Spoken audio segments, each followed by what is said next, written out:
Hi, I'm Matt from HockeyReviews.ca, and this is the Bauer 2S Pro Catching Glove review. So huge thanks to Bauer to doing the hashtag Try It, where you can demo out their gloves and the pads that they have out in store, so you can actually get a feel of them. So I've always been a pretty big fan of Bauer gloves. I kind of mentioned that in the block review. I had reactor gloves in the past, and when I tried the Od1n glove on, I was really close to buying one, but I just never ended up buying the Od1n set. I was kind of worried about durability issues. Now obviously this graphic is kind of their pre-release graphic with no graphic. I think the material feels slightly different than what's on the actual 2S set, so I'm not really going to talk about that. I won't talk about durability at all because again I can't cover that, didn't use it long enough. But I'm going to talk about how the glove feels and kind of what it's made of and just everything like that. So this is obviously just a stock off-the-shelf palm, and it closes pretty well out of the box, as you can see. I was the first person to actually use this with pucks. Someone else broke it in a little bit, but it feels amazing out of the box, and it's very, very broken in. So good job on Bauer on that. One of the things I think Bauer is very good at with their gloves, and that was evident in the Od1n glove I use, is that their off-the-shelf palm protection is fairly good. Now, I would always wear a pro palm. I'd place against some pretty hard shooters, and I'd rather have a little bit difficulty of catching a puck to make sure my hands don't get broken or don't get hurt. I have to type every day for my job, so I can't miss a day of work or anything like that because of hockey and because the glove wasn't protective enough.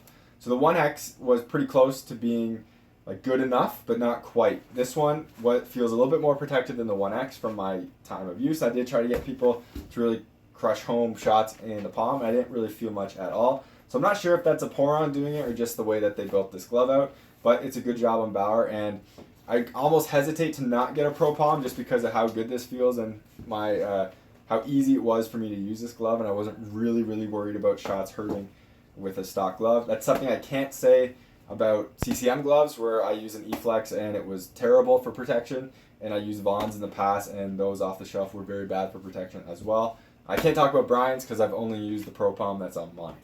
Now with that said, this glove is kind of a 600 break. I find it hard to talk about what different manufacturer gloves are because they always kind of tweak them a little bit, but they never really follow anything right through.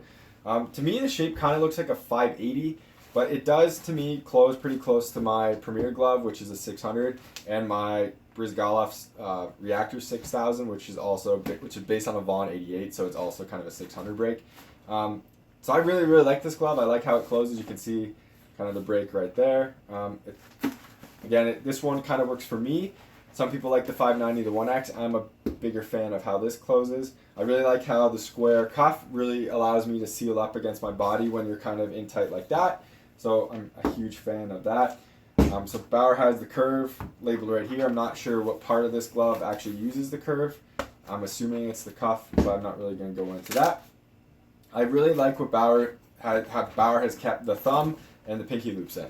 Now I basically require these in all my gloves because I like to pull them tight, and I feel it just holds my hand in place slightly better than ones without. The Od1n I was kind of upset with because I couldn't do this on the pinky, and it always felt like it was sliding off. I don't have the problem with gloves that kind of do this because I can pull it tight and it's nice and firm there.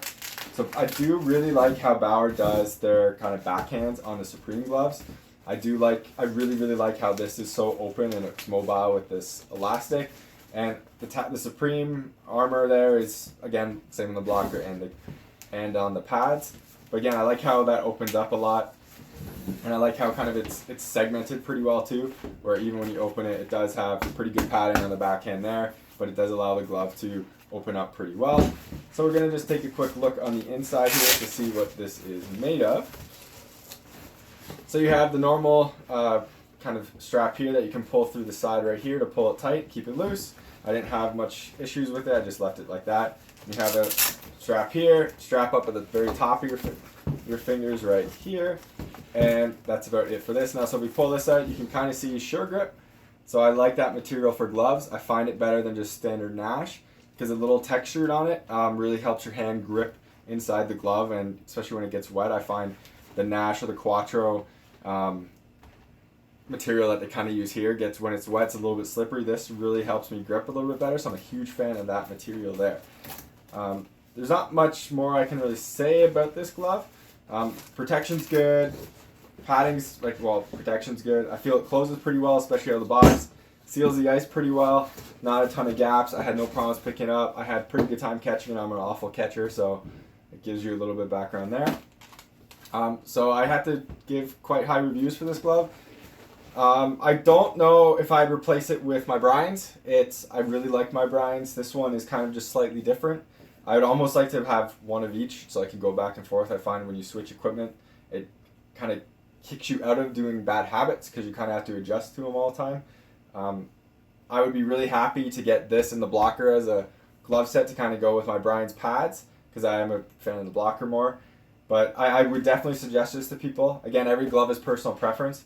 I think it's close enough to a Premier 600 or a CCM 600 that you could use this and be pretty comfortable with it. The glove surface is pretty big on it, and again, I was really happy using it. I don't really see any durability concerns. Maybe just on the edges of the material, but that's kind of how most gloves are now today. It doesn't have any crazy zero seams like the Warriors does, but in my opinion, this glove feels much better than that type of design. So that's about it for this glove. Again, very happy with it. Would recommend it to people. I'd maybe go for a pro palm if you take some harder shot, play against some harder shooters. But for most people, I think the retail off-the-shelf palm would be pretty good. So that's a huge props for Bauer for that. So that's about it. I won't talk about the graphics again because I mentioned that in the pad video. And again, these aren't really, these are just prototype graphics. Anyways, so that's it for the review. Thank you very much for watching. Hopefully it was helpful. If you have any questions, leave it in the description below or comments below. Again, I hate to do this. Remember to subscribe to me on YouTube, follow me on Twitter and Instagram. Helps me get gear so I can do reviews and talk about them. All that information is in the description. Make sure you check out the reviews for the blocker and the pads and the comparison between this and the Od1n catching glove on my channel. So again, thank you very much and take it easy.